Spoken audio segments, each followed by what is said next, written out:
जय सिया राम। मैं हूं पंडित अरविंद गौड़। स्वागत करता हूं आपका अपने YouTube चैनल ज्योतिष विद अरविंद गौड़ में। समय समय पर गोचर में बहुत से परिवर्तन होते रहते हैं और उसका हमारे जीवन पर क्या प्रभाव पड़ता है, इसी संबंध में बार बार ये वीडियो बनाए जाते हैं। तो अभी आज से ही एक अच्छा परिवर्तन हुआ है, किसी के लिए अच्छा किसी के लिए बुरा, और वो है गुरु का अपनी राशि बदलना। गुरु वक्री चल रहे हैं बहुत दिनों से और वो वक्री होते होते आज अपनी राशि कुंभ से मकर में आ गए। पहले भी वो शनि की राशि में थे, अभी भी वो शनि की राशि में हैं। वैसे तो गुरु 5 डिग्री तक ही नीच में होते हैं, पर मुख्य तौर पर उसे मोटे तौर पर क्या कहा जाता है कि मकर राशि में वो नीच के होते हैं। अगर उन्हें नीच का मान लिया जाए तो उसी राशि के स्वामी शनि वहाँ ऑलरेडी बैठे हैं, स्वग्रही हैं, तो ये नीच भंग हो जाता है। तो गुरु का क्या प्रभाव ये आएगा, आज से वो चेंज हुए हैं। 18 अक्टूबर को वो वक्री रहेंगे, 18 अक्टूबर तक। 18 अक्टूबर से मार्गी होंगे और 20 नवंबर को वापस कुंभ राशि में चले जाएंगे। तो ये हुआ गोचर। दो एक छोटी छोटी बातें गुरु के संबंध में पहले जान लेते हैं कि गुरु लग्न में दिग्बली होते हैं, यहां बैठने पर उनका बल बढ़ता है। 5 ग्रहों के मुख्य रूप से वो कारक हैं, यानी जहां बैठने पर वो विशेष असर करते हैं, विशेष प्रभाव देते हैं। वो है दूसरा, 5वां, 9वां, 10वां और 11वां। 7वें भाव में मतांतर से भी वो फर्क करते हैं, अपना कारक भाव देते हैं। महिलाओं के लिए वो विवाह के कारक हैं, पुरुषों के लिए वहां कारक शुक्र होते हैं, तो महिलाओं के लिए वहां गुरु होते हैं, गुरु भी होते हैं। इस हिसाब से 6 ग्रहों के वो कारक हो जाते हैं। 3 मुख्य दृष्टियां हैं उनकी, 5वीं, 7वीं और 9वीं, अपने भाव से गिन के 5वें भाव, 7वें भाव और 9वें भाव कैसे प्रभाव करते हैं। जिस भाव में बैठेंगे उस भाव में बैठकर वहां का क्या प्रभाव है वो होगा, और जहां जहां उनकी दृष्टियां हैं तो दृष्टि प्रभाव होगा। इन 2 तरीके से उनका प्रभाव देखना होगा। तो एक एक करके सभी लग्नों पे इन प्रभावों को देखने का प्रयास करते हैं। मैं ये सारी प्रिडिक्शंस जो भी कोशिश करता हूं वो मैं लग्न पर आधारित होकर के करता हूं। आप चाहें तो राशि से देख सकते हैं, लेकिन मेरा अनुभव है लग्न से ही उसे देखा जाना ज्यादा शुभ है, ज्यादा अच्छा है। मैं शुरू करता हूं लगन, मेष लगन। अब मेष लगन की बात करते हैं तो मेष लगन में 10वें भाव में ये आज आ गए हैं और यहां शनि के साथ बैठते हैं। तो ये एक अच्छा योग है, नीच भंग योग भी बन रहा है, बहुत अच्छी स्थिति है। अब गुरु नीच में भी हुए, मोटे तौर पर वक्री भी हुए, तो इसका जो प्रभाव आता है वो कैसे देखना चाहिए। वक्री का भाव ये है कि जो ग्रह जहां शुभ स्थिति में है और वक्री होता है तो वहां शुभता को और बढ़ाएगा। जो ग्रह जहां खराब स्थिति में, बुरी स्थिति में, दुखदायी स्थिति में और वक्री होता है तो वो वक्री होने का कुप्रभाव देगा।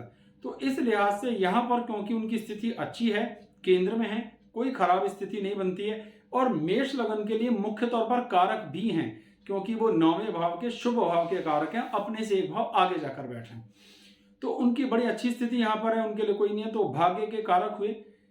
खर्चों को थोड़ा सा कम करेंगे, भाग्य को थोड़ा बढ़ाएंगे, जीवन स्तर को ठीक करेंगे, कुछ काम नए बनने के लिए प्रोत्साहन मिलेगा, नए काम बनने की संभावनाएं दिखाई देंगी, इस तरीके का प्रभाव होगा। अब उनकी पहली दृष्टि कहां पड़ रही है, वृषभ राशि, जहां उनकी शत्रु दृष्टि है, दूसरा भाव धन भाव। तो धन भाव पर देख रहे हैं, शत्रु दृष्टि से बैठे हैं अपनी नीच राशि में लगभग, तब भी अपने दृष्टि प्रभाव से भाषा को, धन को प्रभावित करेंगे। तो भाषा को भी प्रभावित करेंगे, धन को भी प्रभावित करेंगे, यानी पॉजिटिव साइड। कुटुंब से तालमेल की स्थितियां ठीक होंगी, व्यवहार ठीक होगा और मान सम्मान की भी बढ़ोतरी होगी। उनकी दूसरी दृष्टि, अपनी उच्च दृष्टि, उच्च समान दृष्टि पड़ रही है चौथे घर पर, जो धन, धान्य, संपदा, मकान, वाहन, हमारी उच्च शिक्षा और यात्राओं को बिलोंग करता है। तो यहां पर भी हमें लाभ होता हो साफ साफ दिखाई देगा। यात्राएं इंप्रूव होंगी, हमें मौका मिलेगा यात्राओं का, मकान का, वाहन के योग बनेंगे, ये अच्छी स्थितियां देखने में आ सकती हैं। तो ये एक अच्छी स्थिति हो जाती है। इसके बाद एक और बात देखिए कि जो उनकी तीसरी दृष्टि है वो शत्रु भाव पर पड़ रही है, छठे भाव, और वहां शत्रु दृष्टि भी। तो बृहस्पति की शत्रु दृष्टि पड़ने से भी बीमारियां भी थोड़ी कंट्रोल होती हैं, शत्रु भी कंट्रोल होते हैं, कर्ज भी कंट्रोल होता है, क्योंकि वो बृहस्पति और वो नीच भंग कर रहा है, बेशक शत्रु दृष्टि। तो बुरे भाव पर बुरी दृष्टि पड़ने से कुछ झंझट सॉल्व होते हैं, कुछ तालमेल बनने लगते हैं, कुछ नए रास्ते खुलने की उम्मीदें दिखती हैं। इन सारी परिस्थितियों को एक साथ देखा जाए तो कोई भी ऐसी खराब स्थिति नहीं है, और दशम भाव में वो कारक भी है, जैसा मैं पहले बता चुका हूँ। तो ये बहुत अच्छी स्थिति है। मेष वालों के लिए यहाँ पर काफी सारे मौके मिलने की उम्मीदें हैं। वृषभ लगन की बात करते हैं। वृषभ लगन के लिए भी ये कारक हैं, क्योंकि 9वें भाव में भी गुरु कारक होता है, और इनकी दृष्टि लगन पर, तीसरे घर पर और 5वें घर पर पड़ेगी। अच्छा, जो ऐसे कैंडिडेट हैं या ऐसे हमारे बेटे बेटियां हैं जो विवाह की उम्र के हैं और विवाह के लिए प्रयासरत हैं, तो उनके विवाह होने की संभावनाएं बनेगी। जिन्हें संतान की अपेक्षाएं, उनके लिए संतान के योग भी यहाँ से ये बनाएंगे। इस दौरान रिश्ते पक्के होना, संतान के संबंध में कुछ खुशखबरी मिलना देखने में आ सकता है। जो पढ़ाई लिखाई के लिए प्रयासरत हैं, उनकी पढ़ाई की स्थितियां इंप्रूव हो सकती हैं। जो कॉम्पिटिशन्स एग्जाम की तैयारियां कर रही हैं और इसी दौरान कोई एग्जाम होता है तो उसमें सफल होने की उम्मीदें भी बढ़ जाएंगी। प्रयासों का फल मिलेगा, भाइयों से तालमेल की स्थिति बनेगी, आपको अपने प्रयास, अपना जिद्दोजहद का अच्छा फल प्राप्त होगा। भावात भावन क्या कहता है, तीसरे भाव को देखना है तो तीसरा सा तीसरा देखो। अब बृहस्पति दोनों को देख रहा है, तीसरे को भी 5वें को भी। तो हमें हमारे भाइयों के साथ तालमेल, संतान के साथ तालमेल, हमारे एफर्ट्स, हमारे कर्म, हमारी सामर्थ्य, हमारी पोजीशन, हमारा रुतबा, सभी कुछ इंप्रूव होता हुआ दिखाई देगा। एक और विशेषता रहती है, क्योंकि 5वीं 7वीं 9वीं दृष्टियां खुद त्रिकोण में बैठेंगे, तो एक त्रिकोण में बैठे और 2 त्रिकोण पर उनकी पूरी पूरी दृष्टि आई, तो तीनों त्रिकोणों को संभाला। तो वृषभ के लिए भी स्थिति अच्छी है। मोटे तौर पर ये अगर हम भाव कारक के हिसाब से देखते हैं, अगर हम कुंडली में कारक ग्रह के हिसाब से देखते हैं, तो ये वृषभ के लिए ज्यादा कारक नहीं होते। एक तो अष्टम भाव के स्वामी हैं, दूसरे 11वें भाव के स्वामी, लेकिन फिर भी बृहस्पति के कारक भाव में और अकेले नहीं बैठने के कारण फल अवश्य ही प्राप्त होगा। तो इनके लिए कोई खास खराब स्थितियां नहीं है। थोड़ी सी तकलीफ पिता के स्वास्थ्य को देखने में आ सकती है, थोड़ा सा धर्म के विरुद्ध चलने का मन या धर्म के प्रति मन थोड़ा उचाट हो सकता है। ये छोटे मोटे सिम्टम देखने में आ सकते हैं, अधिक खराब यहाँ कुछ भी नहीं है। मिथुन लगन की बात करते हैं। अष्टम भाव में बैठेंगे। अष्टम भाव में बैठ करके यहाँ ये नुकसान क्या दे रहे हैं कि जिस भाव के स्वामी है वो है 7वां भाव, और 10वें भाव का स्वामी होकर के 8वें चले गए। 10वें भाव के लिए तो फिर भी यह है कि अपने से 11वें भाव में आएंगे तो चलिए समझ में आता है, लेकिन 7वें भाव के लिए खराब है। तो वैवाहिक जीवन पर विशेष प्रभाव देखने में आ सकता है। खींचतान, तनाव, अंडरस्टैंडिंग की कमी, स्वास्थ्य की खराबियां भी, अपने जीवन साथी के स्वास्थ्य की खराबियां भी देखने में आ सकती हैं। तीनों दृष्टियों से 12वें घर पर पहली जो दृष्टि पड़ रही है, 5वीं, वो 12वें घर पर पड़ रही है। हमारे खर्चे, हमारी भागदौड़, हमारी इलाज के ऊपर पैसा खर्च होने की संभावनाएं बढ़ेंगी। फिर दृष्टि पड़ रही है कुटुंब के घर पर, ये मारक घर भी होता है। उच्च दृष्टि का लाभ ये हुआ कि परिवार के साथ तालमेल की स्थितियां, परिवार का सहयोग, कुटुंब का सहयोग, बोली भाषा की इंप्रूवमेंट दिखाई देंगे, मिलेंगे। और चौथे भाव पर भी दृष्टि पड़ रही है, यहाँ भी थोड़े बहुत सुखों के मिलने की संभावना बढ़ती जाएगी। तालमेल बनेगा, माँ का विशेष रूप से सहयोग मिलेगा, पिता का भी सहयोग मिलता हुआ दिखाई दे सकता है। स्थितियां ठीक हैं, लेकिन जो कुछ खराब है वो वैवाहिक जीवन को लेकर के है, खींचतान को लेकर के है, कुछ मनमुटाव या स्वास्थ्य जीवन साथी का प्रभावित होगा। इससे अधिक यहाँ कोई समस्या होती हुई नहीं दिखाई देती। अब बात करते हैं कर्क लगन की। अब कर्क लगन के लिए स्थिति क्या है कि अपने जो महिलाएं हैं उनके लिए तो ये कारक है, पुरुषों के लिए नहीं। यहाँ पर वो कारक है, ये भी विवाह का योग बनाता है। कुछ खींचतान, कुछ व्यवहारिक तालमेल में कमियां थी तो उन्हें इंप्रूव करेगा, सेहत इंप्रूव करेगा, व्यक्तित्व इंप्रूव करेगा, पर्सनैलिटी में क्या बोले 4 चांद लगाएगा, आमदनी की स्थितियों को इंप्रूव करेगा, एफर्ट्स को, प्रयासों को इंप्रूव करेगा, भाइयों से तालमेल की स्थितियों को इंप्रूव करेगा। तो बहुत ही अच्छी स्थिति है, यहाँ कोई खराब स्थिति यहाँ पे नहीं बन रही है।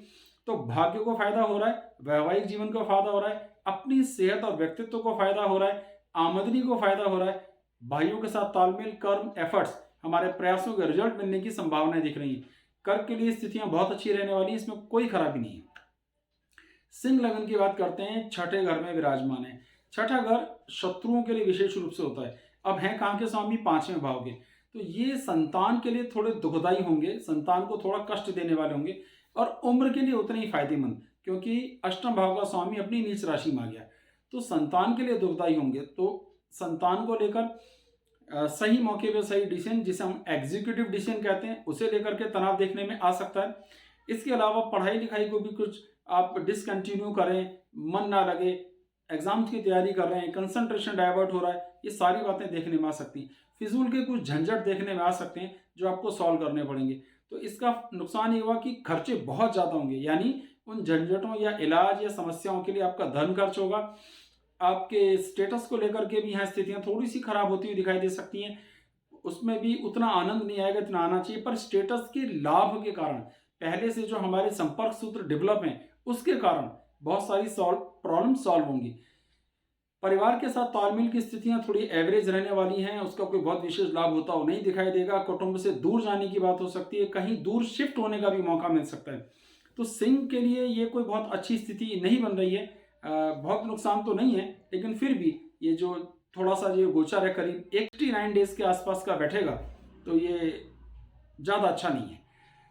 कन्या लगन की बात करते हैं, पंचम भाव में बैठे हैं और पंचम भाव के एक कारक भी होते हैं। इन कुंडली में दो केंद्रों, चौथे और सातवें भाव के स्वामी भी हैं।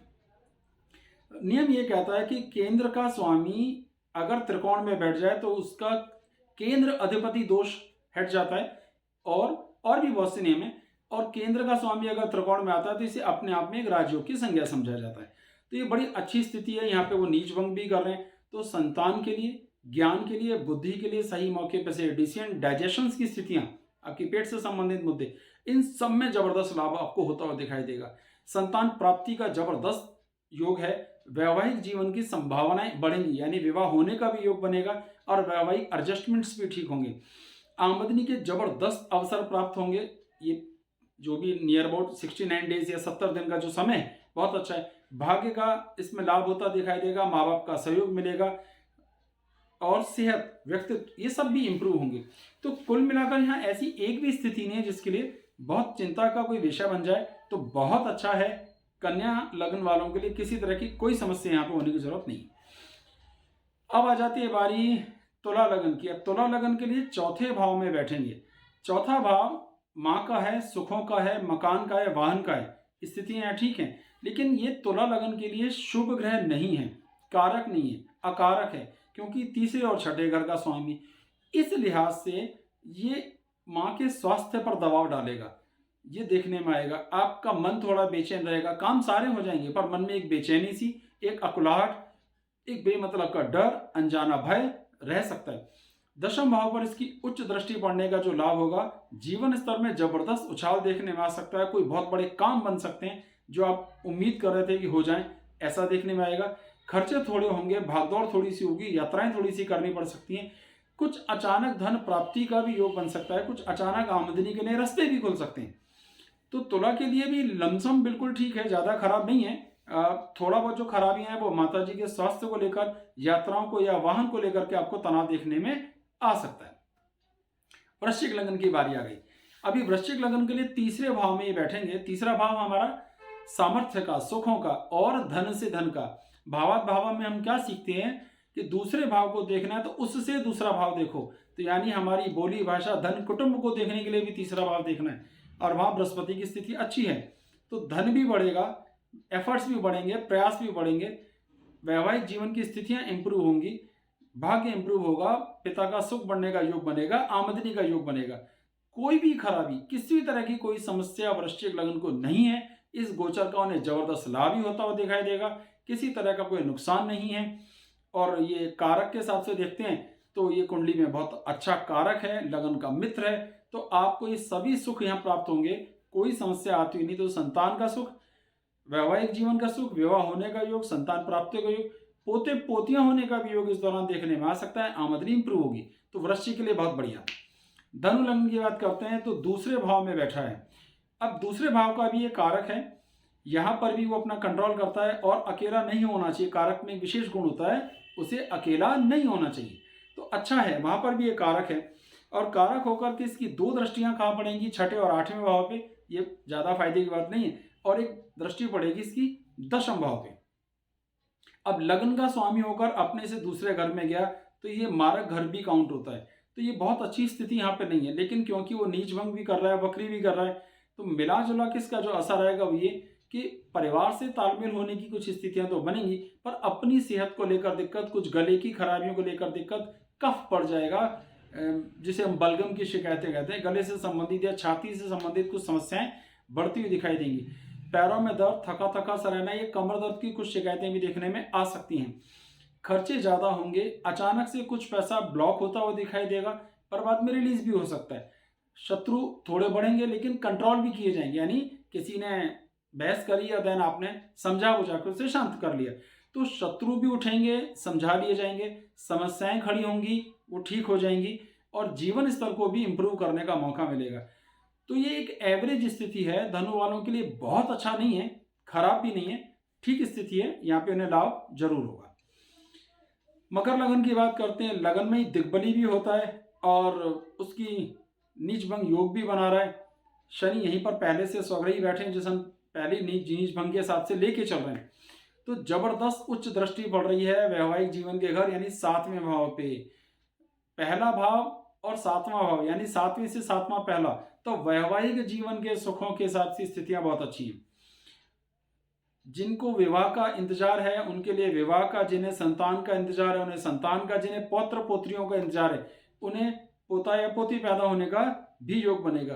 पढ़ाई लिखाई का, नॉलेज का, ज्ञान का, सही मौके पे सही डिसीजन लेने का, अच्छे रिजल्ट्स निकालने का मौका मिलेगा। भाग्य का सपोर्ट मिलेगा, ससुराल वालों का सपोर्ट मिलेगा, वैवाहिक जीवन इंप्रूव होगा। जिनकी शादियां हो चुकी हैं पहले से, किसी तरह का यहाँ कोई नुकसान होता हुआ नहीं दिखाई देता। कारक के हिसाब से देखते हैं तो ये 12वें और तीसरे घर का कंट्रोलर है। मकर लगन में वो ज्यादा कारक नहीं है, पर क्योंकि नीचभंग बना रहा है इस कारण इसकी स्थिति यहाँ पे इतनी इंप्रूव हो रही है। ये बहुत बढ़िया स्थिति। अब आ गई कुंभ लगन की। अब कुंभ लगन में ध्यान देखें तो बृहस्पति ग्रह इनके लिए दूसरे और 11वें भाव का स्वामी है, इस हिसाब से ये अकारक ग्रह है। 12वें बैठा है, ये भी खराब स्थिति है, ये बहुत अच्छी स्थिति नहीं। तो ये क्या करेगा कि बिना मतलब के खर्चों को बढ़ाएगा। ऐसी स्वास्थ्य की तकलीफें जो कफ प्रकृति को बिलोंग करती हैं उन्हें बढ़ाएगा, तनाव देगा, थोड़ा सा खर्चे होंगे, पैसे ज़्यादा खर्च होंगे, आमदनी थोड़ी सी कम होगी, ऐसा देखने में आएगा। कुटुंब के साथ तालमेल की दिक्कतें देखने में आएंगी, उनसे विचार नहीं मिल पा रहे, ऐसा देखने में आएगा। शत्रु तो बनेंगे या पहले से भी होंगे, लेकिन इस दौरान उनसे समझौते होने की संभावनाएं बढ़ जाएंगी। परिवार के सुख, पारिवारिक सुखों को लेकर के भी कुछ कमियां देखने में आ सकती हैं और माँ के साथ तालमेल, व्यवहार, धन, उच्च शिक्षा, इनमें भी छोटी मोटी तकलीफें देखने में आ सकती हैं। कुंभ के लिए बहुत अच्छी स्थिति नहीं है और गोचर के हिसाब से भी कोई बहुत अच्छी स्थिति नहीं बना रहा है, तो एक एवरेज सिचुएशन मेंटेन करता है। बृहस्पति का कुछ उपाय जरूर करना चाहिए जिससे कम से कम तकलीफ हो, और बीज मंत्र का जाप भी किया जा सकता है, दान किए जा सकते हैं। रत्न पहनने की विशेष आवश्यकता नहीं है, लेकिन आप मंत्रों का जाप और दान जरूर कर सकते हैं।